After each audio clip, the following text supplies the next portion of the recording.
Welcome to the podcast, Let the Prophet Speak. Today we continue our study of the second book of Kings. We are up to verse 10 in chapter 13 in the second book of Kings. That is Melachim Bet, Parak Yud Gimel, Pasuk Yud.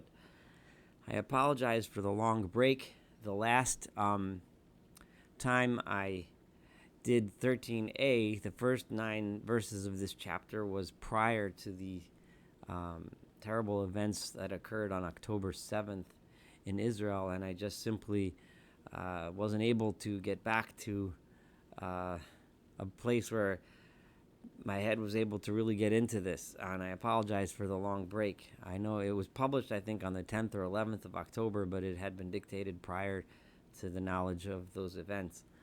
So while, of course, I very rarely comment on current events on this podcast, because I think the lessons I've tried to make them as they're not I'm making them they're timeless. These messages speak to every human being in every time in history. These are the words of the prophets, but I just wanted to let you know why I didn't do a podcast in a while. But here we are, with prayers for peace and for an end to the suffering that we're seeing. Let's continue learning about the story we were studying. We were reading about the northern kingdom of Israel, and we had just read of the death of Yehoash, and we are about to read, and we read that his son Yehoash, and sometimes called Yehoash, of being appointed in his stead as king. So Bishnat 37 Shana, in the 37th year of Yehoash Melech Yehuda, of the king Yehoash, I'm sorry, I made a mistake. The Yehoash is the king of Yehuda. I know this is confusing, but it is what it is. Then the king Yehoash, who is ben Yehoachaz, the son of Yehoachaz, was the king al Yisrael over Israel b'Shomron, and Shomron Sheshes Shana for 16 years. So in the 37th year of the reign of Yehoash, that is the king in the south, in Judah, Yehoash, the son of Yehoachaz, whom we just read about, became king over Israel.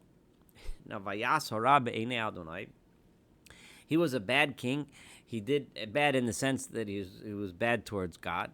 Lo sar mikol chatos Yeravam ben Nevat asher hachti es Yisrael b'halach.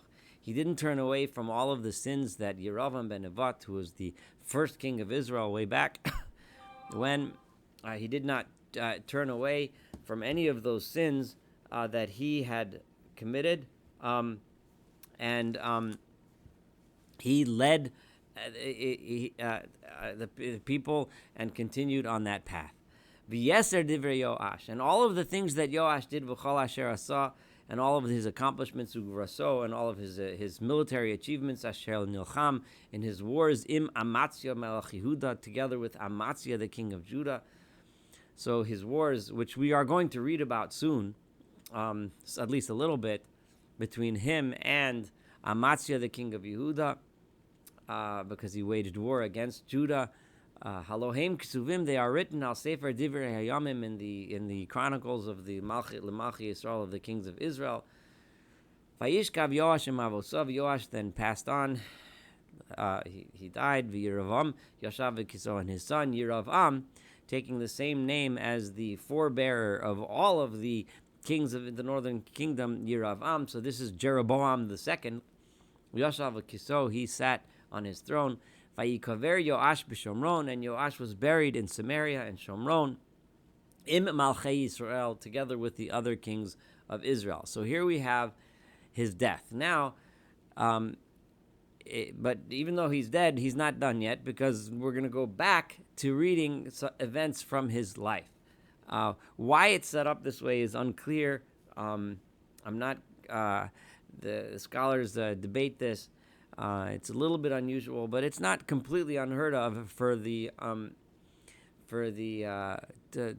prophet to give us a summary of the life and then go back and tell us about some of the things that happened in his life. So here we go. The Elisha, now We haven't heard from Elisha the prophet in a while. But just to remind you, we had, in this podcast, I had emphasized the progression in Elisha's career.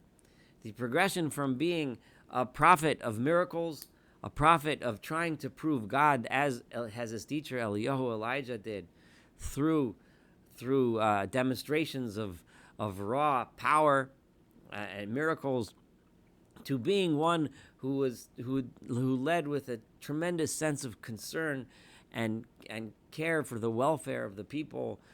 Went from someone who tried to prove the might of God through performing wonders to someone who was encouraging the people to improve themselves through and to get grace with God through their work, through their deeds, through how they lived and how they treated each other and so on. And we saw Elisha go through that tremendous arc. Now, Elisha, and I'm mentioning this because it'll help us understand the interaction that we're about to read about when Elisha was on his deathbed. He was sick with the illness that he was to die from. So this was his final illness. He was on his deathbed.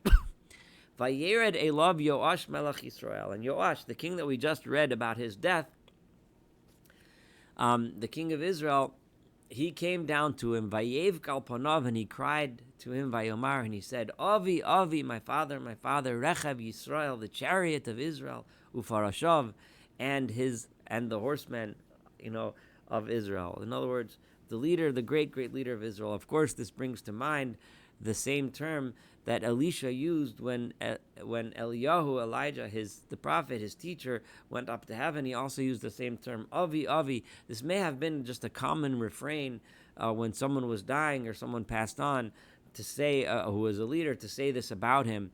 But either way, Yehoash is using that same language, and it's certainly a language which, at least on its surface, would demonstrate Yehoash's appreciation for who Elisha was and how important he was and how great he was. Now remember, we just read that Yehoash was a bad guy, right? He didn't follow the ways of God.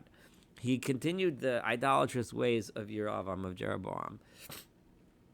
So one might think over here that, well, maybe he wasn't so bad. He appreciated the prophet of God to say things like this, right? So Yehoash is putting on a show to some extent for Elisha on Elisha's deathbed, or maybe there was some genuineness to this. Maybe, as we saw with his father Yehoash, who was also an evil king, but was still able to pray to God when need arose. He was still humble enough to pray to God. So maybe Yehoash here, by showing honor to Elisha, to the prophet, this is really a continuation of the theme which we've been repeating over and over again from the beginning of our podcast. And what do I mean? I mean that it's this idea of serving God through a magical way. In other words, we press a button and God listens. We pray and God answers, right? Or is the way we're supposed to serve God by doing and acting and living in the way that He asks us to live, in such a way that the response that from God will be success, will be something natural, because that is how things work, right? And I've been emphasizing over and over and over again how much and how often we see in the prophets this message. We saw it in Elisha's life, like I mentioned before, and it's really appropriate to see that narrative, those two competing narratives, play out. Because Yehoash, I'm going to posit this now, and as we read through it, you'll see how it plays into this whole story that we're about to read. Yehoash did honor Elisha in the sense that he understood that Elisha was a leader who he needed to rely upon. Elisha had this magical route to God, and Yehoash, being that he had to fight wars against Aram, who was oppressing the people of Israel, he needed Elisha. But he didn't understand Elisha. He didn't understand the message of the prophet. He thought of the prophet as being a messenger that can get favors and grace from God in the same way that pagans do.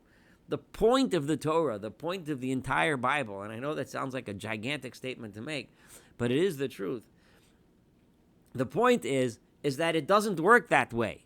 The point is that we achieve grace, so to speak, with God by our actions, by what we do, by how we act, by how we live, by not by magically pressing buttons and getting God to answer. But Yehoash didn't understand that. Remember, he was leading the northern kingdom in idolatry. He understood things in an idolatrous way. He thought you bring a sacrifice, you get grace from the gods. You bring a sacrifice to this God. So he thought of Elisha that way. So yes, he's here saying, Avi, Avi, Rechav, Yisrael, Farashav. Right? He's saying this tremendously. He's crying and he's so upset that Elisha's going, but not because Elisha's a great man and he's going to lose his guidance and his wisdom and he's going to, Elisha's teachings and so on. No, he doesn't care about that. And what do I mean? Let's see how this plays out. Vayomer. But Elisha at this point, maybe he's thinking, okay, well, maybe Yehoash has it down. Maybe he understands. Maybe there's a point. Maybe there's something here. Maybe Yehoash has a little bit of an inkling of an understanding of how he's supposed to live. So Vayomer lo Elisha. So Elisha says to him, Kach keshes v'chitzim. Take a bow and some arrows. So Vayikach elav keshes v'chitzim. He took a bow and some arrows. This is really odd. He's sitting presumably in a room somewhere on a deathbed. What does he need a bow and arrows for? But we'll find out. Vayomer lemelech Yisrael, and he said to the king of Israel, Hakev yodcha al hakeshes. Put your hand on the bow. Vayarkev yado, and he put his hand on the bow. Vayosem Elisha yadav al yidei hamelech, and Elisha put his hands on the hand of the king. So Elisha is here showing him that this is your hands. It is your hands that is going to bring about the victory that you need. My hands upon your hands upon a bow. The way to win wars is taking your hands and putting them to work and using the bow. Vayomer, and he said, Pesach hachalon, open the window, Kedma, facing towards the east. Vayiftach, and he opened the window. The east, of course, is the direction of Aram, of the nation of Aram. Vayomer Elisha Yireh, he says, shoot. Vayar, and he shot the arrow. Vayomer Chetz Tishuah Adonai v'Chetz Tishuah v'Aram. This is the arrow of deliverance from God, from God, and this is the arrow of deliverance from Aram. In other words, deliverance from their hands, from their oppression. V'hikiso es Aram ba'afek ad kaleh, and you will strike down Aram in the place called Afek until they are destroyed. What's the point of this symbol? The point of this symbol is to show, right, that it's not through magical, it's not through the, you don't need me to be a conduit to God to pray to you so that you should win. You will win because you're going to fight. Okay? It is the action that's important, right? Vayomer, and then he said, so Elisha is possibly, obviously I don't know what he was thinking, but he's thinking, okay, well maybe I'm going to teach him this lesson. I'm going to teach Yehoash. Maybe there's a chance that he can understand, he can get away from that idol-worshipping idea, that idol-worshipping concept, that one gets things from God by talking to the magic guys, by talking to the guys that can play all the tricks. Remember, this is the lesson that Elisha himself learned. When we studied together Elisha's life, we saw that trajectory.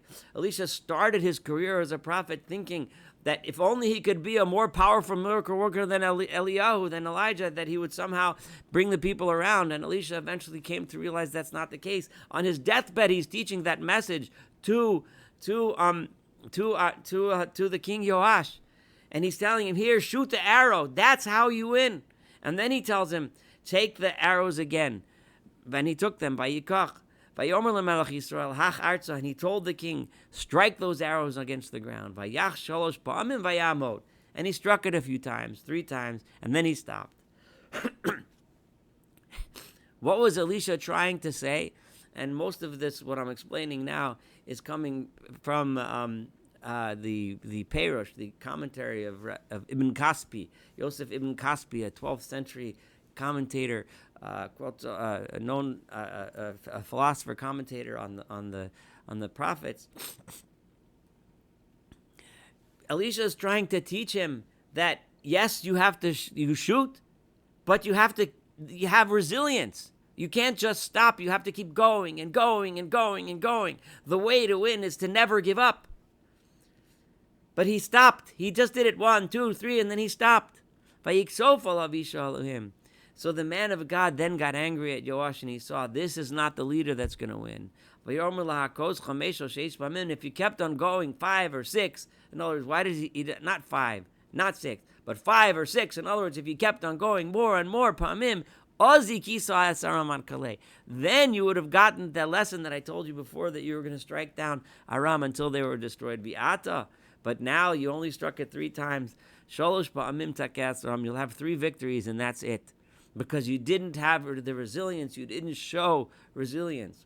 Elisha is on his deathbed, is trying to teach him the lesson that you have to keep on going. You have to keep on working. You can't give up. You can't keep looking to magic. You can't look to tricks. You can't look to even prayer. Action is what is necessary. And when it comes to defeating the enemies, you have to keep on going. You cannot stop. Vayomas Elisha, and Elisha passed away, unfortunately, with this disappointment. This is verse 20. Disappointment that the king of Israel that he left behind him still didn't get the message. Vayikberuhu, and they buried him. Ugedude Moab, and at this time, bands of Moabite raiders were Yavo'u Ba'aretz Bashan. Every year, presumably at harvest time, they would come and steal things and make and kill people and make trouble for the people of Israel. So in other words, Elisha died, and the leadership did not have control over the countryside. Marauding bands would run through the land. Vayihem kovrimish, and they were burying a man. Probably a man that was killed by, we don't know this, it's not said in the verse, but presumably from the context, a man that had been killed by these marauders. And then they saw the gedud, the band coming, or the raiding party, however you want to translate it. And they ran. They were so frightened. This is really trying to show us just how sad and sorry the state of security was at this time. So they took the man and they threw him into the grave of Elisha, because that's where they happened to be. Vayelech, and he went. Vayelech is usually used term when a person goes on his feet, but over here it presumably means Vayelech, meaning and he, the body, just rolled. Vayigaha ish biatzmos Elisha, and the man touched, his body touched the bones of the body, the remains of Elisha the prophet. Vayechi, and he came back to life. Vayokam al raglav, and he gets up on his feet. Most understand this as a miracle.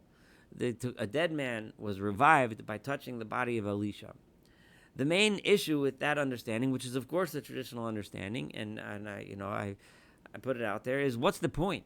What's the point of this miracle? Like, where does this do? Like, what does this miracle accomplish? Who does it help? What does it? I guess it helps this guy. He's back alive again, but it seems pointless. But I don't think that this means a miracle at all. I think that this is telling us a story of people that were so rushed and so crazy. When they saw somebody lying on the street, they were just harried. They didn't even bother to check to see if he was alive yet anymore.